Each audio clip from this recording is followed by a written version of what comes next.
না না, না, এখানে না এখানে না। ভাই আমি ধরাই স্পেশাল কিছু দেখতে হলে একটু ওয়েট করতে হয়। হ্যালো আসসালামু আলাইকুম, welcome to bull's and entertainment BD. আমি সাখাওয়াত সানি আছি আপনাদের সাথে, আর আজকে আমি কথা বলবো ডার্ক সাইড অফ ঢাকা ফিল্মটি নিয়ে, যেটা আই থিয়েটার অ্যাপে মুক্তি পেয়েছে 10 জুন।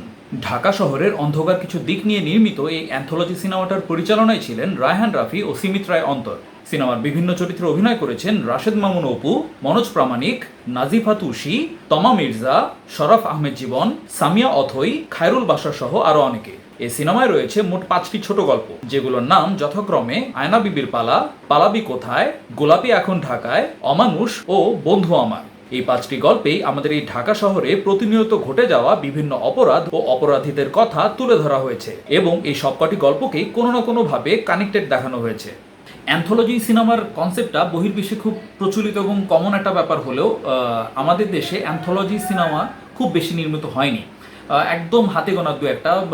রিসেন্ট টাইমে বলা যায় ইতি তোমারই ঢাকা একটা সিনেমা হয়েছিল, ওটা যদি বাদ দেই আসলে আমাদের দেশে মেন স্ট্রিম বা যেটা আমরা বলি যে বিকল্প ধারার সিনেমা, এই কোনো ধারাতেই আসলে অ্যান্থোলজি সিনেমাটা খুব বেশি এক্সপ্লোর হয়নি এই জনরাটা। সো হয়তো অনেকে এই টার্মটার সাথে পরিচিতই নন। তো তাদের জ্ঞাতার্থে বলছি যে অ্যান্থোলজি সিনেমায় মূলত কয়েকটা ছোট গল্পকে দেখানো হয়। কখনো কখনো এই ছোট গল্পগুলো কানেক্টেড থাকে, আবার কখনো থাকে না। কখনো কখনো দেখানো যায় যে কোনো একটা কমন থিমের উপরে গল্প নির্মিত হয়। ফর এক্সাম্পল, আর্জেন্টাইন একটা অ্যান্থোলজি সিনেমা আছে আমার খুব পছন্দের, ওয়াইল্ড টেলস। সেই সিনেমায় মোস্ট প্রবাবলি 6টা ছোট গল্প দেখানো হয়েছে, যার কমন থিম ছিল ভায়োলেন্স অ্যান্ড ভেঞ্জেন্স।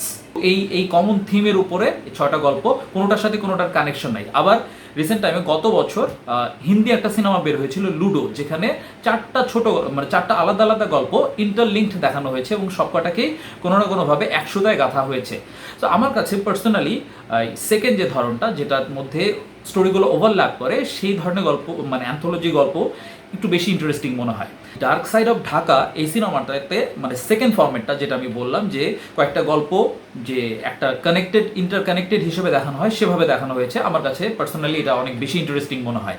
সো এই গল্পটা খুবই ওয়েল মেড হিসেবে করা হয়েছে, এবং সব কয়টা গল্পের যে ওভারল্যাপিং যে ব্যাপারটা ছিল খুবই ন্যাচারাল লেগেছে আমার কাছে, খুবই ওয়েল মেড একটা সিনেমা মনে হয়েছে। প্রথম কারণ হচ্ছে যে গল্পগুলো, যে অপরাধগুলো দেখানো হয়েছে এই সব কয়টা গল্পে, সেগুলো খুবই প্রচলিত, আমরা এই গল্পগুলোর সাথে পরিচিত, এগুলো আমাদের এখানে হয়।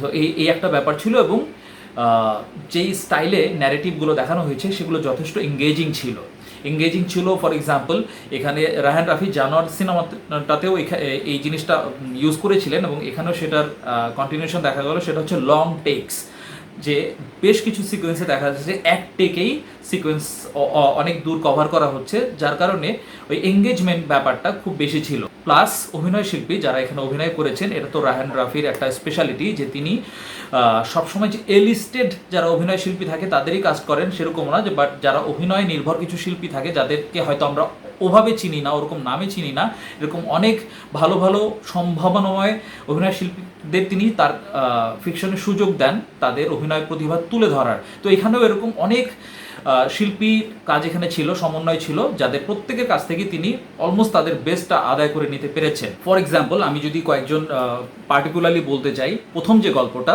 আয়না বিবির পালা, সেখানে নাজিফা তুষি এবং মনোজ প্রামাণিক এই দুজনই ছিলেন লাইক সুপার। নাজিফা তুষির এর আগে অথবা প্রেমের গল্প, সেখানেও তার কাজ খুবই ভালো লেগেছিল আমার। আর মনোজ প্রামাণিক তো আস্তে আস্তে একদম বস লেভেলের অ্যাক্টর হয়ে যাচ্ছেন।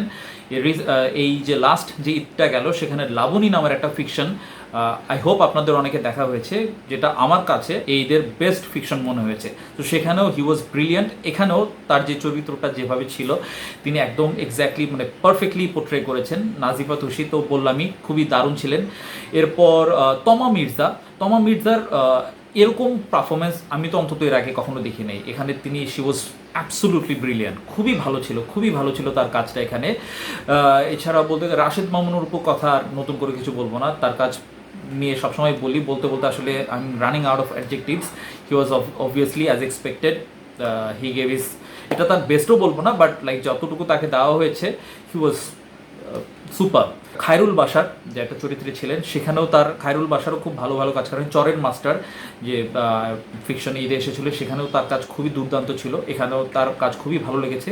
সো মোটামুটি ওভারঅল অভিনয় শিল্পীদের কাজ আসলে এখানে খুবই তৃপ্তি দিয়েছে, which you would expect from a Raihan Rafi fiction. যেই কমপ্লেনটা আমি ক্রমাগত, যদি আপনারা আমার রিভিউ ফলো করে থাকেন, যে ওটিটি প্ল্যাটফর্মে যখন প্রয়োজন অনুসারে গল্পের প্রয়োজনে গালাগালির ব্যবহার করা হয়, অনেক সময় স্ল্যাংস থাকে, সেগুলো বিপ সেন্সর বিপ দেওয়া হয়, আমার কাছে জিনিসটা প্রচণ্ড বিরক্তিকর মনে হয়।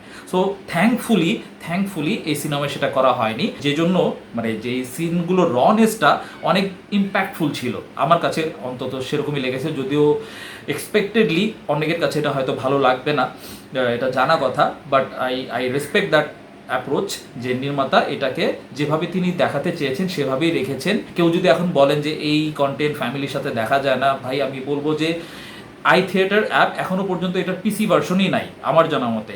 তার মানে মোবাইলের এটা লিগালি শুধুমাত্র মোবাইলের এই 5-6 ইঞ্চি স্ক্রিনের মধ্যেই দেখা সম্ভব। এখন কেউ যদি বলেন যে এই কন্টেন্ট আপনি পরিবারের সাথে দেখেন, নো অফেন্স, মিথ্যা কথা। এই পিচ্ছি মোবাইল নিয়ে সারা পরিবারের সাথে বসে কেউ কোনো কন্টেন্ট দেখে না। তারপরও এটা ট্রেইলার টিজার বের হয়েছে, সেখানেও স্পষ্ট ইন্ডিকেশন দেওয়া ছিল যে how this story is going to be. আমাদের বোকা চোদা পাইছো খন কি ওটা দেখার পরেও যদি আপনি সিদ্ধান্ত নেন যে না আমি এই কন্টেন্ট যাই হোক আমি পরিবারের সাথেও দেখব, সেটার দায়ভার নির্মাতার না, সেটা আপনার দায়ভার। সো আমি বলবো যে এখানে যে ধরনের স্ল্যাংস বা যে ধরনের অ্যাপ্রোচ দেখানো হয়েছে, ভায়োলেন্স খুব বেশি মাত্রায় ছিল না, শুধু প্রথম গল্পতে হালকা পাতলা একটু ভায়োলেন্স আমার কাছে মনে হয়েছে, তাও একদম নেওয়াই যাবে না, দুর্বল হৃদয় হলে দেখা যাবে না, ওরকমও মনে হয় নাই। তো আমার কাছে সাটল মনে হয়েছে, যতটুকু যেখানে দেখানোর প্রয়োজন ছিল সেরকমই মনে হয়েছে। আমার কাছে আসলে এটার কোনো কমপ্লেন নেই, আমার কাছে যথেষ্ট এফেক্টিভ মনে হয়েছে। প্লাস রায়হান রাফির সিনেমায় কারিগরি দিক সবসময় খুব স্ট্রং থাকে। এই সিনেমাটোগ্রাফিতে ছিলেন রাজু রাজ, এডিটিং ও কালার গ্রেডিংয়ে ছিলেন সিমিত রায় অন্তর, মিউজিক ডিপার্টমেন্টে ছিলেন জাহিদ নীরব এবং সাউন্ড ডিজাইনে ছিলেন রিপন নাথ। যাদের নাম বললাম তারা সবাই at the top of their game, যেটাকে বলা হয় যে প্রত্যেকেই তাদের ফিল্ডে এই মুহূর্তে একদম বেস্ট। সো সবসময় তাদের দিয়েই তিনি এদের সাথেই মূলত ঘুরে ফিরে রায়হান রাফি কাজ করেন এবং অবভিয়াসলি তাদের আউটপুটটাও বেস্টই হয়। তো এখানে আমি বলবো যে কালার টোনটা যে ব্যবহার করা হয়েছে এটা আমার কাছে খুবই ভালো লেগেছে। বাট বলতে গেলে যে এখানে যে কালার টোনে আপনারা যদি লক্ষ্য করে থাকেন, গ্রিন, রেড এবং ইয়েলো, এই তিনটা কালারের একটা কম্বিনেশন প্রায় প্রত্যেকটা সিকোয়েন্সে ছিল, যেটা আমার কাছে কিছুটা সুপার ডিলাক্স সাউথ ইন্ডিয়ান একটা সিনেমা 2019-এর মোস্ট প্রবাবলি, সেই সিনেমা থেকে কিছুটা ইন্সপায়ার্ড মনে হয়েছে। Maybe it's a coincidence, but আমার কাছে মনে হয়েছে যে মানে ওই সিনেমাটাতেও মানে সুপার ডিলাক্সেও এই তিনটা কালারের একটা প্রায়োরিটি ছিল পুরো সিনেমা জুড়ে প্রত্যেকটা সিকোয়েন্সে। সো এখানেও আমি মানে ব্যাপারটা খেয়াল করলাম যে যদি এটা অনুপ্রাণিত হয়েও থাকে এটা দোষের কিছু নাই, কারণ এটা খুব ভালোভাবেই পুল অফ করা হয়েছে, খুব প্রাসঙ্গিক মনে হয়েছে, এমন না যে ওইটা থেকে কোনো কপি পেস্ট এখানে করা হয়েছে। It's a good choice, it's a good narrative choice. So এটা আসলে আমার কাছে খুবই ভালো লেগেছে যে পুরো সিনেমাটাতে একটা ফিল পাওয়া গেছে, যে আমাদের আসলে যেই অনেকের ক্ষেত্রে যেই কমপ্লেনটা শোনা যায় যে দেখতে আসলে আমাদের এখানে অনেক সিনেমা দেখতে আসলে নাটকের মতো দেখতে লাগে because of the colour grading and all that. So এখানে আসলে অন্তত এই জায়গাটাতে এই কমপ্লেন করার কোনো অবকাশই নাই, ইট totally looks like a cinema. এখন এখানে যদি আমাকে উইকনেস পিক আপ করতে বলা হয়, ওরকম লেভেলের খুব বেশি বলার কিছু নাই। তারপরেও যদি বলতে হয় পালাবি কোথায় যে গল্পটা ছিল, শরাফ আহমেদ যেটাতে মূল ভূমিকা অভিনয় করেছেন, তার সাথে আরও অভিনয় শিল্পীরা ছিলেন, ওই গল্পটা আমার কাছে একটু লেস ইন্টারেস্টিং লেগেছে। Less interesting in the sense that মানে গাড়ির ভেতরে একটা দৃশ্য ছিল, সেখানে দৃশ্যটা আমার কাছে মনে হয়েছে যে একটু ওভার স্ট্রেসড হয়ে গিয়েছিল। এবং টু বি অনেস্ট এখানে শরাফ আহমেদের যে অভিনয়টা মানে এটা আমার কাছে একটু ওভার দ্য টপ, অতিরঞ্জিত মনে হয়েছে। যেই ডায়লগসগুলো তাকে দেওয়া হয়েছিল এবং তার ক্যারেক্টারটা যেভাবে সাজানো হয়েছিল খুব একটা আমার কাছে রিলেটেবল লাগছিল না, কনভিন্সিং লাগছিল না। সো ওই স্টোরিটা আসলে আমি খুব একটা এনজয় করতে পারি নাই। এছাড়াও মানে কিছু কিছু দৃশ্য মানে এই লং টেক দেখাতে গিয়ে মনে হয়েছে যে সামহাও হয়তো মানে একটু ওভার স্ট্রেচড হয়ে গেছে, সব কয়টা না, কিছু কিছু দৃশ্য এরকম মনে হয়েছে। সো এটা একটা ব্যাপার। আরেকটা ব্যাপার হয়েছে যে এই প্রত্যেকটা অপরাধ বা যে ঘটনা যখন দেখানো হয়েছে মোটামুটি সব কয়টাই শুধুমাত্র অমানুষ যেটাতে খায়রুল বাশার এবং সামিয়া অথই অভিনয় করেছেন। ওইটা বাদে বাকি সব কয়টা গল্পের কি পরিণতি হতে যাচ্ছে এটা মোটামুটি খুব প্রেডিক্টেবল ছিল। আমি জানি না এটা কোনো টুইস্টের মাধ্যমে নির্মাতা দেখাতে চেয়েছিলেন কিনা, বাট যদি মানে সেটা হয়ে থাকে তাহলে আসলে এখানে খুব একটা সফল হতে পারেননি তিনি, কারণ প্রত্যেকটা গল্পের শুরুতেই মোটামুটি ধরা যাচ্ছিল যে এটার এন্ডিং কিভাবে হতে যাচ্ছে। আরেকটা যে বিষয়টা, এটা আসলে সিনেমার ফল্টও বলা যায় না, সেটা হচ্ছে যে রায়হান রাফি আসলে এটা এক্সপেকটেশনের থেকে বলা যায় যে রায়হান রাফির যে কটা কাজই পর্যন্ত দেখেছি প্রত্যেকটা কাজই ভীষণভাবে ইমোশনালি ইম্প্যাক্টফুল ছিল, যেটা সিনেমা দেখার পরও দেখা যাচ্ছে যে অনেক লম্বা সময় পর্যন্ত এটা ঘোরের ভেতরে থাকতে হয়েছে। তো এই সিনেমাটা আমার কাছে অতটা ইমোশনালি ইম্প্যাক্টফুল মনে হয়নি, যদিও খুবই ইন্টারেস্টিং ছিল throughout the whole cinema, but থাকে না যে দেখার পরে অনেকক্ষণ এটার ঘুরে থাকা, সেই জিনিসটা হয়তো এখানে হয় নাই। এটার একটা কারণ হতে পারে এরকম যে এর আগে যে ফিকশনগুলি তিনি বানিয়েছেন, পোড়ামন 2 বলেন, দহন বলেন, জানোয়ার, অক্সিজেন, ইভেন অথবা প্রেমের গল্প, প্রত্যেকটার ক্যারেক্টারগুলোর এস্টাবলিশমেন্টটা হয়তো আর একটু স্ট্রং ছিল। এটার কারণে we either loved the character or either hated the character. For example তুলামিয়া দহনে যেটা ছিল, কিন্তু এখানে যে ক্যারেক্টারগুলো দেখানো হচ্ছে তাদের সাথে যা ঘটছে, না তো আমি খুব একটা কেয়ার করছি। এটার একটা কারণ হতে পারে যে ক্যারেক্টারগুলো মোরালেস সবাই কম বেশি ইভেল, তো এই যে তো তাদের ব্যাপার আসলে ওরকম কেয়ার করছি না যা তাদের সাথে হচ্ছে, অথবা মোটামুটি যারা স্পয়লার হয়ে যাচ্ছে কিনা, আই হোপ নট, তাদের সাথে যে পরিণতি হচ্ছে it kind of feel like they deserve it. So আসলে না তো খুব ঘৃণাও বোধ করছি তাদের উপরে, না I could care for them. So I guess ইমোশনের জায়গাটা থেকে রায়হান রাফির অন্যান্য ফিকশনের থেকে এটা একটু পিছিয়ে থাকবে আই গেস। যে বাট ইটস ওকে সব কয়টা ফিল্মে যে দর্শকদের কাঁদাতেই হবে, দর্শকদের একদম হৃদয়ে নাড়াচাড়া দিয়ে ফেলতে হবে, এটা জরুরি না। একজন নির্মাতা হিসেবে প্রত্যেকটা নির্মাতার এই ক্রিয়েটিভ লিবার্টিটা থাকা উচিত, তাকে কখনোই এরকম ফিক্সড ভেবে নেওয়া উচিত না যে দর্শক আমার কাছ থেকে এই জিনিস এক্সপেক্ট করে, সো আমাকে এই জিনিসটা ডেলিভার করতেই হবে। সব কয়টা কাজের নেচার একরকম হবে না।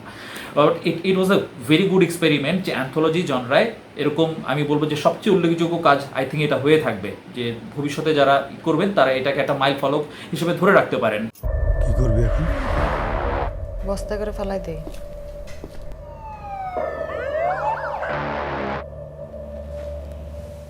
আপনারা আই থিয়েটার অ্যাপে, এটা মোবাইলে অ্যাভেলেবল, আই থিঙ্ক ইভেন আইফোনেও দেখা যাচ্ছে না আমি যতদূর জানি।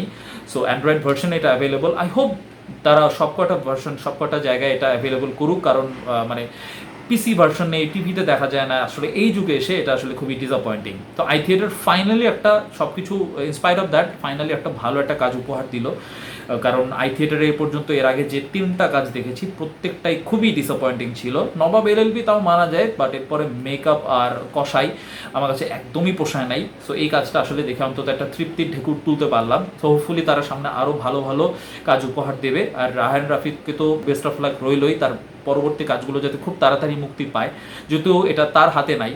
পরাণ, তারপরে দামাল, এরকম আরও অনেকগুলো কাজ তার মুক্তির অপেক্ষায় আছে। হোপফুলি তিনি এগুলো শেষ করতে পারেন, আমাদেরকে আরও ভালো ভালো কাজ উপহার দিতে পারেন। তো আপনাদের সবাইকে এই সিনেমাটা দেখার আমন্ত্রণ রইল, আর যদি দেখে থাকেন কেমন লাগলো প্লিজ কমেন্ট সেকশনে জানাবেন। আপনারা সবাই ভালো থাকবেন, সুস্থ থাকবেন, আল্লাহ হাফেজ।